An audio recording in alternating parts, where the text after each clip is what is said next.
বাংলাদেশের আকাশে যোগ হতে যাচ্ছে নতুন এক অধ্যায়। আধুনিক যুদ্ধ বিমান প্রযুক্তিতে এক লাফে শীর্ষ লিগে প্রবেশের পথে বাংলাদেশ বিমান বাহিনী। ইতালির প্রতিরক্ষা ও air spaces giant Leonardo SP এর সঙ্গে সই হলো এক গুরুত্বপূর্ণ লেটার অফ ইন্টেন্ট, যা খুলে দিচ্ছে ইউরোফাইটার টাইফুন সংগ্রহের দ্বার। আজকের ভিডিওতে বিশ্লেষণ করব টাইফুন যুদ্ধ বিমান কি এবং বাংলাদেশ বিমান বাহিনীর শক্তির মানচিত্র কিভাবে বদলে যাবে। মঙ্গলবার 9 ডিসেম্বর ঢাকা। বাংলাদেশ বিমান বাহিনীর সদর দপ্তরে এক ঐতিহাসিক মুহূর্ত। উপস্থিত ছিলেন বিমান বাহিনীর প্রধান air chief marshal Hasan Mahmud Khan, বাংলাদেশে নিযুক্ত ইতালির রাষ্ট্রদূত অ্যান্তোনিও আলেক্সান্দ্রো, সশস্ত্র বাহিনী বিভাগের প্রিন্সিপাল স্টাফ অফিসার সহ ইতালির শীর্ষ প্রতিনিধিরা। এটি কোনো ছোট ঘটনা নয়, এটি বাংলাদেশের প্রতিরক্ষা প্রস্তুতির দীর্ঘমেয়াদী রূপান্তরের প্রথম ধাপ।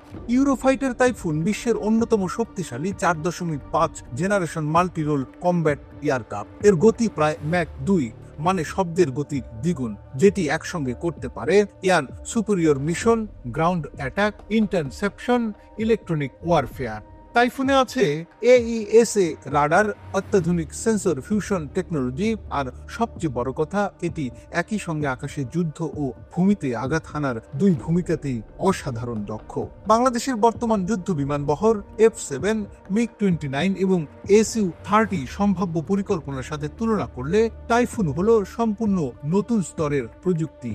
এটি বাংলাদেশের প্রতিরক্ষা কৌশলে এনে দেয় deep stick capability, precision attack ক্ষমতা এবং এয়ার ডোমিনেন্সের নতুন যুগ। বাংলাদেশ দীর্ঘদিন ধরে ফোর্সেস গ্লোবাল 2030 বাস্তবায়ন করছে, যেখানে জোর দেওয়া হয়েছে আধুনিক বিমান, উন্নত রাডার সিস্টেম এবং প্রযুক্তি নির্ভর প্রতিরক্ষা ব্যবস্থায়। টাইফুন যুক্ত হলে যেসব বাস্তব পরিবর্তন আসবে: 1.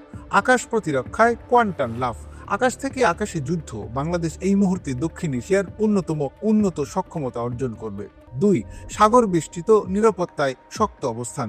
বাংলাদেশের বিশাল সমুদ্র সীমা, নীল অর্থনীতি, টাইফুন টহল ও মনিটরিং ক্ষমতা নাটকীয়ভাবে বাড়বে। 3. ভূরাজনীতিতে শক্তিশালী প্রভাব।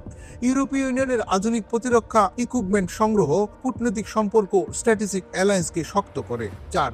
বিমান বাহিনীর প্রযুক্তিগত উন্নয়ন।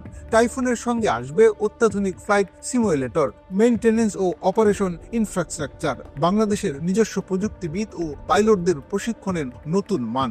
এই পুরো ইকোসিস্টেম বাংলাদেশকে নেক্সট জেনারেশন এয়ার ফোর্সের দিকে এগিয়ে নেবে।